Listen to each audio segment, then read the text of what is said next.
जी, तो एक बार फिर खुशामदीद। आज हमारी कायनात की थर्ड एपिसोड है और जैसे कि हम हर दफ़ा 2 वीक्स के बाद एक एपिसोड रिकॉर्ड कर रहे हैं और अब 2 वीक्स हो गए और हमारी थर्ड एपिसोड अब रिकॉर्ड हो रही है। अभी आप प्रोग्राम के शुरू में एक एनिमेशन देख रहे थे, जिस एनिमेशन में एक बहुत बड़ा प्लैनेट आपको नज़र आ रहा था और उसके इर्द गिर्द 2-3 चांद आपको नज़र आए और उसके कुछ साए नज़र आए। जनवरी में ट्रिपल ट्रांजिट के नाम से एक इवेंट हुआ जुपिटर के ऊपर, जो हमारे इधर पाकिस्तान से नज़र नहीं आ सकता था क्योंकि उस वक्त दिन था और हम नहीं उसको देख सक रहे थे, लेकिन अमेरिका में और वेस्टर्न यूरोप की साइड पे ये इवेंट नज़र आया और लोगों ने इसको रिकॉर्ड भी किया।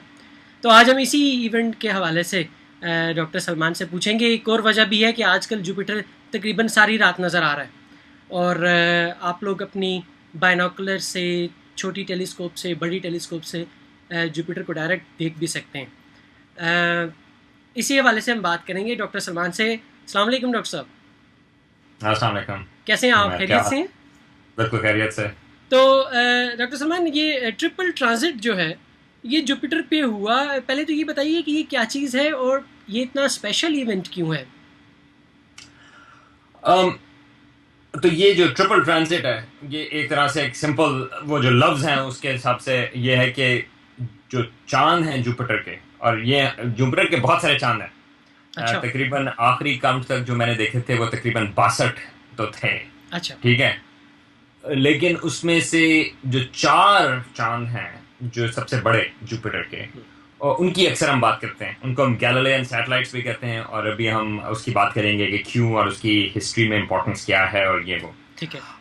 लेकिन अभी जो ट्रिपल ट्रांजिट था उसमें था कि वो जो 4 गैलीलियन सैटेलाइट्स हैं, आयो, यूरोपा, गैनीमीड और कैलिस्टो, उनमें से 3, गैनीमीड के अलावा बाकी जो 3 हैं वो हमारे और जुपिटर के बीच में से हमें नजर आए।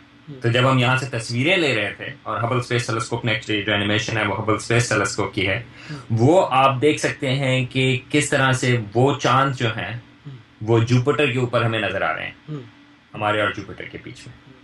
तो ये ट्रांजिट है बेसिकली चांदों की। अच्छा, तो ये क्या कभी कभार नजर आता है जो इसकी इतनी हाइट थी? अनयूजुअल है क्योंकि वैसे तो ट्रांजिट जो है वो होते हैं एक आध चांद के तो काफी होते हैं, लेकिन 3 चांद के जो है हमें नजर आ रहे हैं वो एक रिलेटिवली रेयर इवेंट है। अच्छा। एक तरह से उसकी बहुत ज्यादा साइंटिफिक वैल्यू तो नहीं, ये नहीं कि वो अलग से एक बहुत ज्यादा साइंटिफिक वैल्यू, बट रादर एक ये वैल्यू इस हिसाब से क्योंकि जुपिटर इंपॉर्टेंट है, अगेन हिस्ट्री में इंपॉर्टेंट है, और फिर ये जो चांदों का ट्रांजिट है वो हम यहाँ पे टेलीस्कोप से, छोटी टेलीस्कोप से भी देख सकते हैं। और आजकल जो है जुपिटर मौजूद है, आप उसमें ये जो चांद हैं आप उसको देखेंगे कि वो जुपिटर के साथ, अगर आप पूरी रात ऑब्जर्व करें जुपिटर को, तो उसके जो चांद हैं, ये बड़े वाले चांद, 4 चांद जो हैं वो आपको मूव होते हुए नजर आएंगे।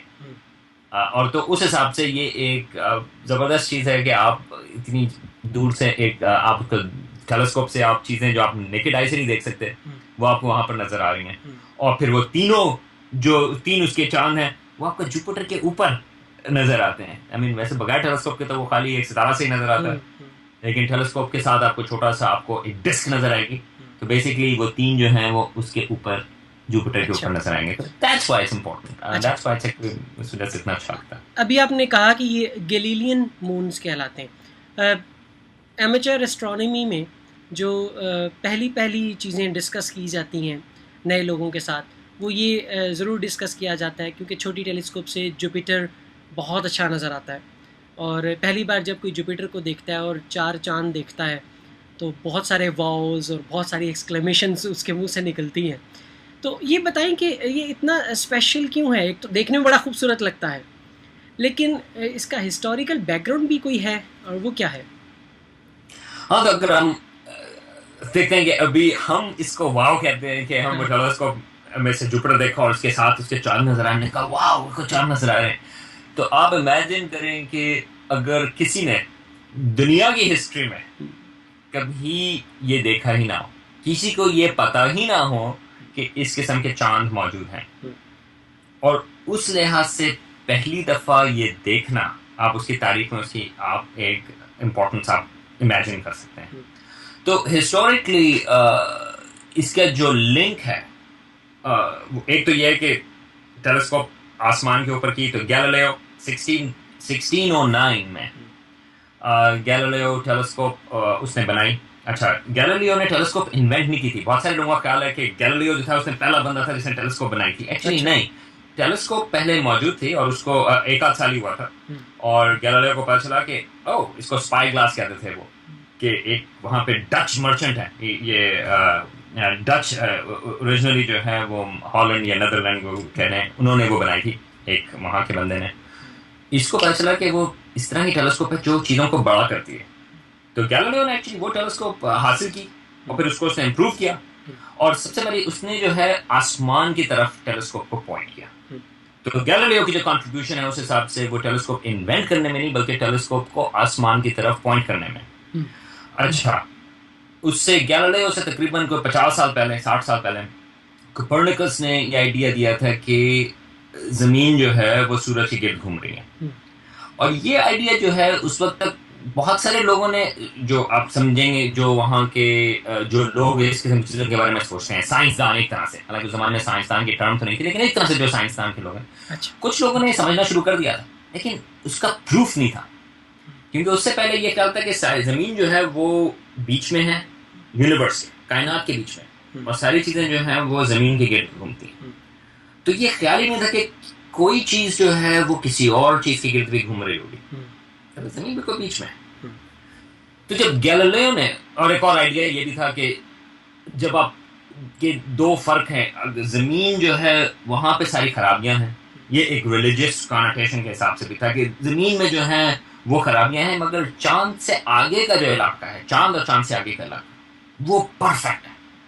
तो ये आता है वो जो ग्रीक फिलोसोफर था एरिस्टोटल, उसके आइडियाज़, और उसके बाद ग्रीक्स ने एब्जॉर्ब किए वो आइडियाज़, फिर क्रिश्चियनिटी ने एडॉप्ट किया, और एक तरह से मुसलमानों ने भी उसी तरह के आइडियाज़ जो हैं वो एरिस्टोटेलियन या टॉलमेइक एस्ट्रोनॉमी जिसको कहते हैं, वो हमने वो तकरीबन 16वीं सेंचुरी तक ये मौजूद थी।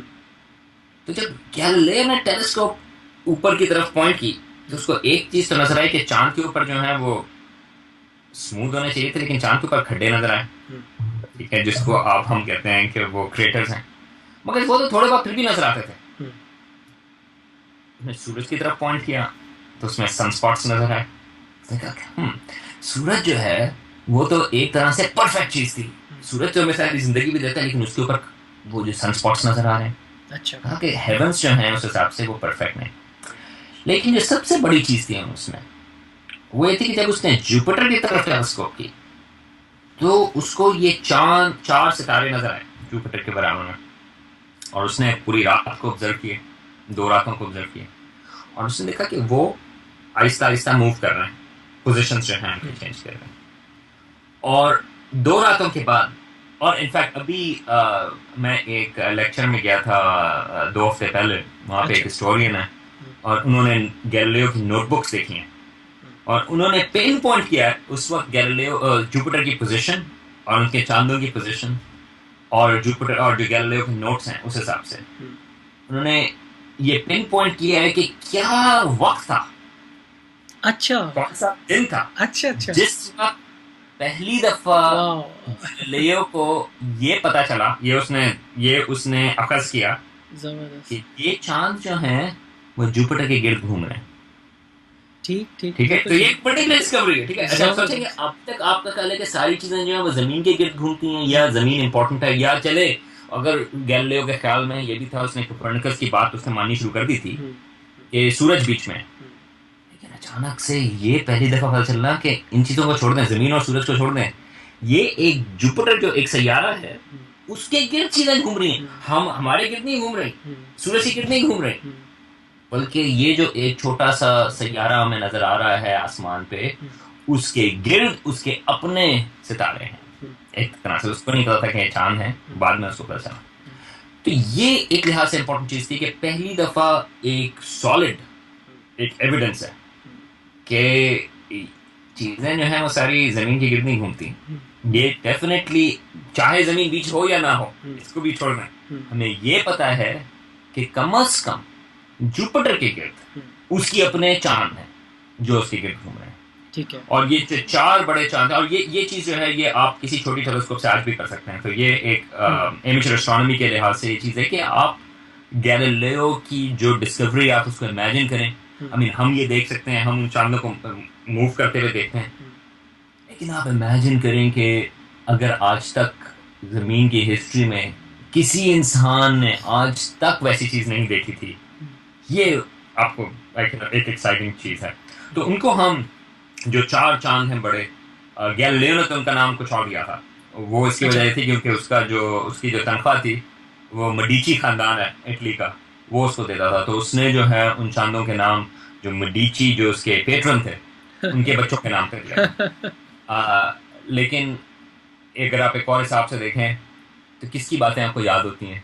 मेडिची के पास पैसे थे, मेडिची का खानदान था। आप मुझे बताएं, आपको किसी एक उसके बेटे का भी नाम याद है या मेडिची के वालिद साहब का नाम याद है? नहीं, लेकिन गैलीलियो का नाम आपको याद है।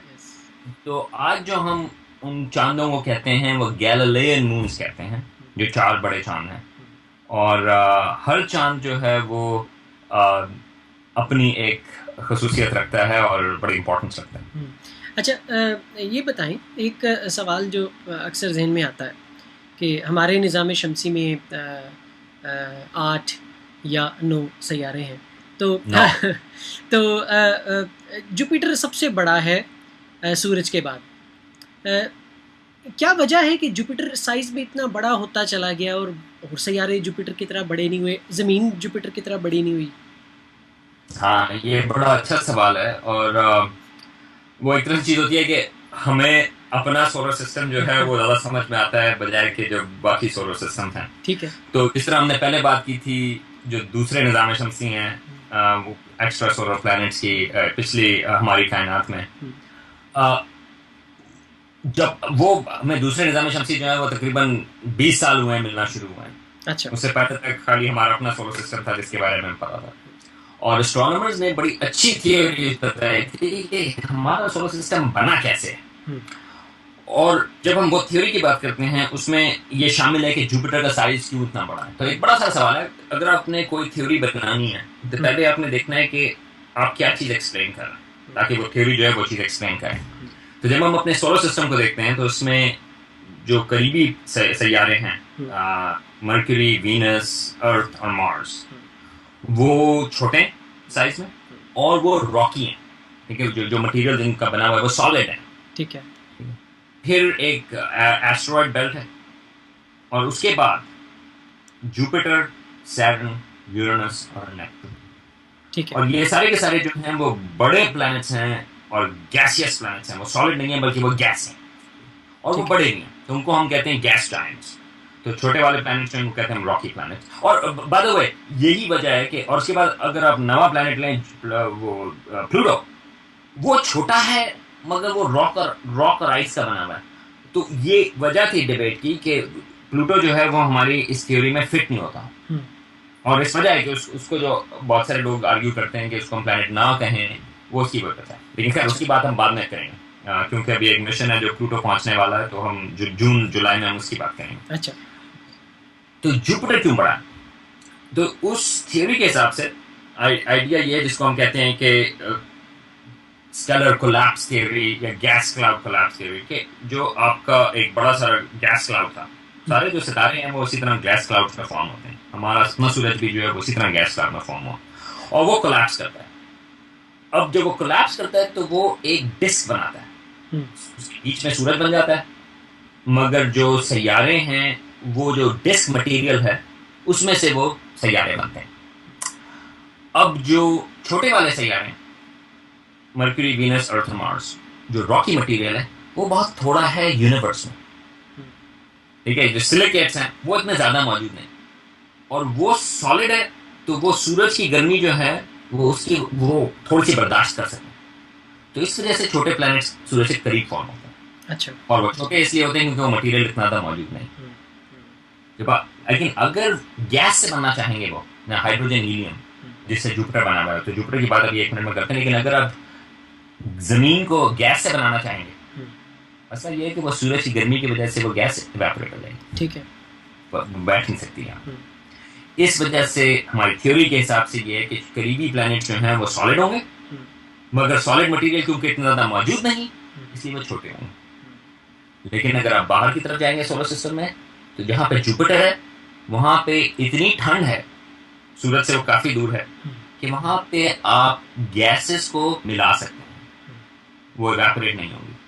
और अगर वो गैसेस क्योंकि बहुत सारी हैं, क्योंकि हमारी यूनिवर्स जो है वो उसमें हाइड्रोजन और हीलियम जो है वो बेसिकली पूरी यूनिवर्स उसी चीज़ की बनी हुई है, तो आपके पास बहुत सारा मटेरियल मौजूद है उन गैसेस का। तो इस वजह से जुपिटर जो है वो बहुत बड़ा है, क्योंकि वो दूर है, वहाँ पे गैसेस कंडेंस हो सकती हैं और बहुत सारी गैसेस मौजूद हैं। और जुपिटर के बाद सैटर्न, वो भी बहुत बड़ा है, तकरीबन जुपिटर जितना। ठीक है। सवाल ये यूरेनस और नेपट्टून क्यों छोटे हैं? क्योंकि बाय दैट टाइम जब यूरेनस और नेपट्टून बन रहे हैं बाहर, उस वक्त तक जो है ज़्यादातर मटेरियल जो है वो जुपिटर और सैटर्न में बन चुका है। तो अब वो गैसेस भी खत्म होना शुरू हो गई, तो वो इतने बड़े नहीं हुए जितने जुपिटर और सैटर्न हैं, लेकिन काफ़ी बड़े हैं। ठीक है। तो ये थ्योरी है, और इसके हम बाद में भी कभी बात कर सकते हैं कि वो ये जो थ्योरी है सोलर सिस्टम फॉर्मेशन की, वो आपको ये भी एक्सप्लेन करती है कि सारे प्लैनेट जो हैं वो एक ही डायरेक्शन में मूव कर रहे हैं, वो सारे एक प्लेन में हैं, और वो रोटेट भी एक डायरेक्शन में कर रहे हैं, विद फ्यू एक्सेप्शंस। अब एक्सेप्शन जो हैं वो फिर हम बाद में बात कर सकते हैं। ठीक है। तो इस हिसाब से जो है जुपिटर वो इतना बड़ा है, और अगर जुपिटर 100 गुना ज़्यादा बड़ा होता, और बहुत सारे सितारे ऐसे मौजूद हैं जिसमें 2 सितारे होते हैं, तो अगर जुपिटर 100 गुना ज़्यादा बड़ा होता तो उसको हम सितारा कहते हैं। उसके बीच में न्यूक्लियर फ्यूजन हो रही थी जिस तरह हमारे सूरज के बीच में है, मतलब लेकिन जुपिटर में उस तरह की न्यूक्लियर फ्यूजन मौजूद नहीं, क्योंकि वो इतना बड़ा नहीं है। तो इसका मतलब है कि अगर इतना बड़ा होता और 2 सूरज हो जाते हमारे निज़ाम शमसी में, तो मेरा ख्याल है ज़मीन फिर बन सकती या कायम रह सकती। क्या आपकी राय है? हाँ, तो अगर आप ये सवाल पूछ रहे होते 20 साल पहले, तो ज़्यादातर लोगों का ख्याल होता कि बहुत मुश्किल है। अच्छा। क्योंकि 2 सितारों की वजह से आपके जो प्लैनेट है वो एग्जिट हो जाएगा या मुख्तलिफ चीज़ें हो जाएंगी। अच्छा। लेकिन अब पता ये चल रहा है कि पहली बात तो ये है कि तकरीबन आधे सितारे जो हैं हमारी अपनी गैलेक्सी में या यूनिवर्स में, एक हिसाब से अगर आप उसको जनरलाइज करें, तो बाइनरी स्टार्स हैं, एटलीस्ट बाइनरी, एक से ज़्यादा, मतलब एक से ज़्यादा है। ठीक है, तो ये एक काफ़ी कॉमन चीज़ है। लेकिन अब जो एक्स्ट्रा सोलर प्लैनेट्स डिस्कवर हो रहे हैं उसमें बहुत सारे जो हैं वो बाइनरी स्टार्स की गिनती हैं। तो इसका मतलब ये है कि ज़मीन हो सकती थी, उसके बावजूद वो एक को ऑर्बिट कर रही होती, 2 को ऑर्बिट कर रही होती, वो एक अलग सवाल है, क्योंकि आप एक के गिर्द भी ऑर्बिट कर, जिस तरह गैलीलियन मून्स हैं, राइट, वो खाली जुपिटर के गिर्द घूम रहे हैं। ठीक है। एक तरह से आप उसको बड़ा करें तो उसके गिर्द अपनी चीज़ें हो सकती हैं, और ये भी हो सकता है कि आप दोनों सितारों को बड़े ऑर्बिट से कर रहे हैं। ठीक है। तो मुख्तलिफ किस्म के ऑर्बिट्स उसमें बन सकते हैं, और ये भी पता चला है कि मुख्तलिफ बाइनरी या ट्रिपल स्टार सिस्टम्स के गिर्द प्लैनेट्स मौजूद हैं। ठीक है। मगर एक चीज़ हमें शुक्रिया जो जुपिटर का करना ज़रूरी है, मेरा ख्याल है कि इससे पहले कि हम ये हमारी कायनात ख़त्म करें, एक हमारी तरफ से जो है जब आप देखें जुपिटर को टेलीस्कोप से, तो एक थोड़ा सा शुक्रिया भी कर दें, क्योंकि जुपिटर बड़ा है, और बहुत सारे जो कॉमेट्स और एस्टेरॉइड्स, खासकर कॉमेट्स, बल्कि कॉमेट्स में कहूँगा कि जो बाहर से आते हैं वो ओर्ट क्लाउड में हैं। अगेन कॉमेट्स की बात हम कभी फिर और इसी से बात करेंगे। बहुत सारे जो है वो सोलर सिस्टम के अंदर की तरफ आते हैं, और इनफैक्ट डायनासोर जो हैं उनका इंतकाल हमारा ख्याल ये है कि गालिबन एक कॉमेट की वजह से ही हुआ था। हम इस वक्त बात इसीलिए कर रहे हैं क्योंकि डायनासोर का इंतकाल हुआ, तो एक तरह से अच्छी बात थी। लेकिन अगर आज कोई कॉमेट आके टकराए तो फिर हमारी बात जरा ख़त्म हो जाएगी। लेकिन जुपिटर जो है वो हमें प्रोटेक्ट करता है एक हिसाब से बहुत सारे कॉमेट्स के अंदर आने की वजह से, क्योंकि जब कॉमेट्स आना शुरू होते हैं तो बहुत सारे जो हैं वो जुपिटर पर जाके टकरा जाते हैं, या जुपिटर की ग्रेविटी जो है उनका ऑर्बिट डिस्टर्ब करती है और उनको सोलर सिस्टम के बाहर भेज देती है। और हमने 1994 में एक कॉमेट को क्रैश होते हुए देखा था जुपिटर पर, कॉमेट शूमेकर लेवी 9। अच्छा। वो एक्चुअली लाइव टेलीस्कोप से हमने देखा था, वो क्रैश हुआ था, वो आई थिंक जुलाई में क्रैश हुआ था। वो कॉमेट के टुकड़े हो गए थे, तकरीबन आई थिंक 21 टुकड़े थे, और वो एक एक करके जो है वो जुपिटर के ऊपर वो टकराए। तो वो हमने लाइव वहाँ पे देखा कि कॉमेट जो है वो जुपिटर के ऊपर क्रैश हो रहा है। अगर उसकी समय कॉमेट ज़मीन के ऊपर क्रैश होता है आज हम ये बात नहीं कर रहे हैं। अच्छा। अच्छा इसका मतलब है कि हम यहाँ पे होंगे ही नहीं। अच्छा। तो आपका मतलब है कि जुपिटर कॉमेट्स को अपनी तरफ ले जाता है, और हमारी तरफ अगर कॉमेट्स ने आना है तो उनकी तादाद कम हो जाती है शायद।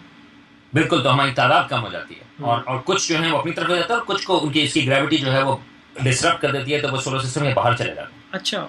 लेकिन अंदर नहीं आते फिर वो, क्योंकि वो तो सूरज की ग्रेविटी की वजह से अंदर आ रहे हैं, हम्म। अगर ऑर्बिट डिस्टर्ब हुआ। हम्म। मगर सूरज की जो जुपिटर की जो ग्रेविटी है वो कुछ कॉमेट्स के ऑर्बिट को डिस्टर्ब करती है कि वो अंदर की तरफ नहीं आते। हम्म।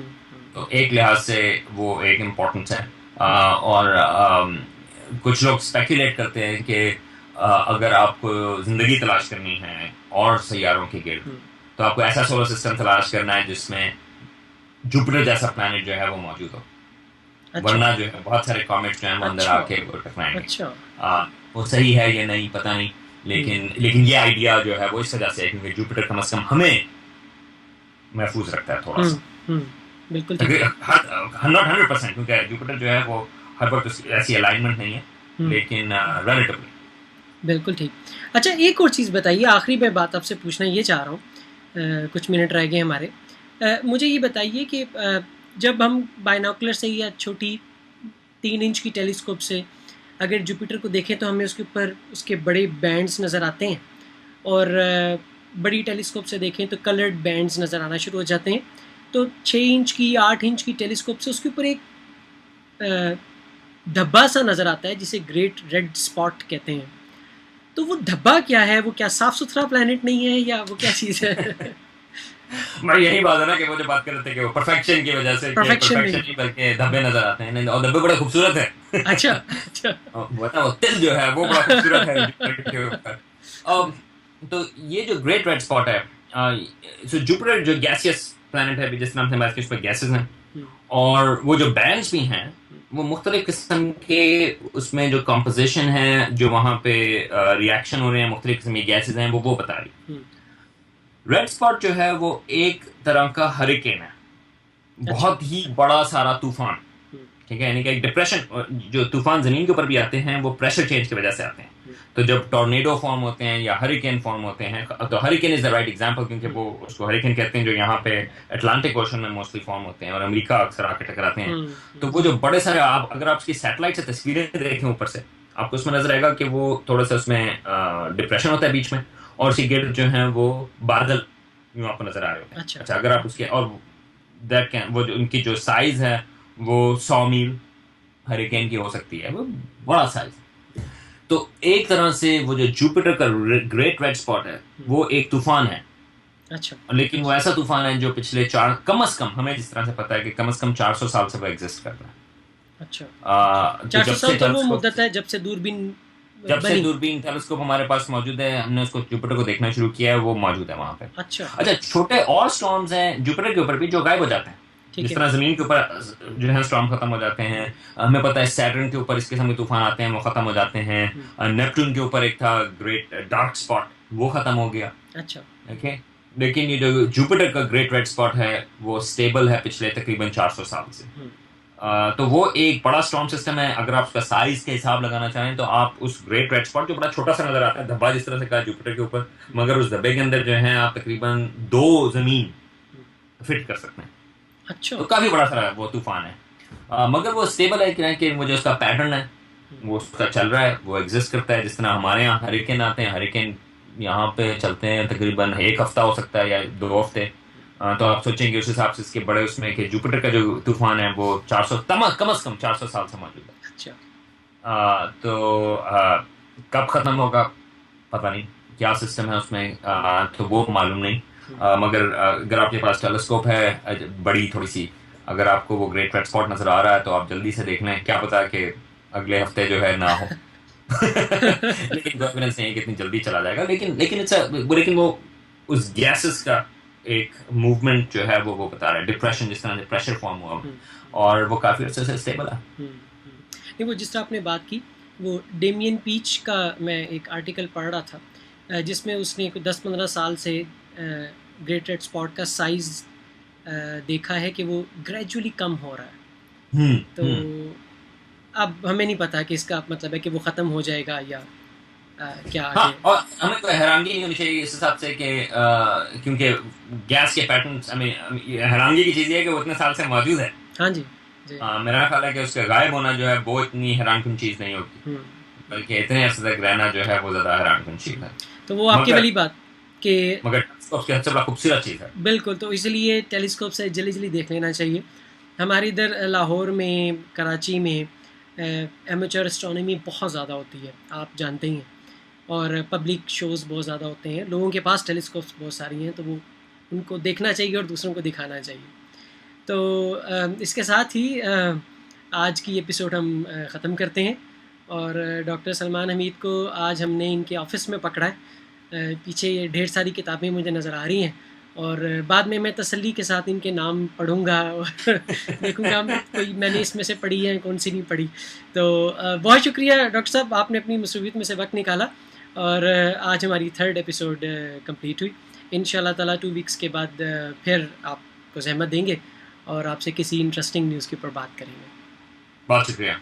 थैंक यू जी। अस्सलाम वालेकुम।